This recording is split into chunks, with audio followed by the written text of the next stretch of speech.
প্রতিটি মানুষ কিভাবে সহজে স্বল্প মূল্যে সেবা পেতে পারে তা নিয়ে নিরলসভাবে কাজ করে যাচ্ছেন জামায়াত মনোনীত ঢাকা ১৭ আসনের সংসদ সদস্য প্রার্থী ডাক্তার এস.এম. খালেদুজ্জামান। তারই প্রেক্ষিতে ২৭শে সেপ্টেম্বর রাজধানীর ধামালকোট আদর্শ উচ্চ বিদ্যালয়ে ফ্রি মেডিকেল ক্যাম্প অনুষ্ঠানের আয়োজন করা হয়। বাংলাদেশের স্বাস্থ্য সেবায় সাধারণ মানুষ চরম ভোগান্তিতে পড়ছে জানিয়ে অনুষ্ঠানে ডাক্তার এস.এম. খালেদুজ্জামান বলেন, স্বাস্থ্য সেবাকে আমূল পরিবর্তনের যে পরিকল্পনা বাংলাদেশ জামায়াতে ইসলামী নিয়েছে তারই ধারাবাহিকতায় এই ফ্রি মেডিকেল ক্যাম্পের আয়োজন করা হয়েছে।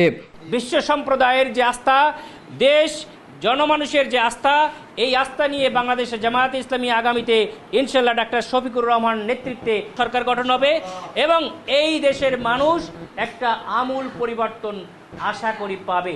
50% ডিসকাউন্টের ঘোষণা অলরেডি দিয়েছে আলহামদুলিল্লাহ। এইটা ঢাকা ১৭ আসনের সকল মানুষের জন্য ভবিষ্যতে আমরা করতে পারি, সেটার বাস্তব একটা ছোটোখাটো এক্সাম্পল এবং আমরা আশা করি এর থেকেও অতি অল্প মূল্যে ভবিষ্যতের স্বাস্থ্যসেবা বাংলাদেশ জামায়াত ইসলামের পক্ষ থেকে আমরা নিশ্চিত করব জনগণের জন্য এবং সেটা যে সম্ভব তার বাস্তব প্রমাণ আমরা শুরু করেছি ইনশাল্লাহ।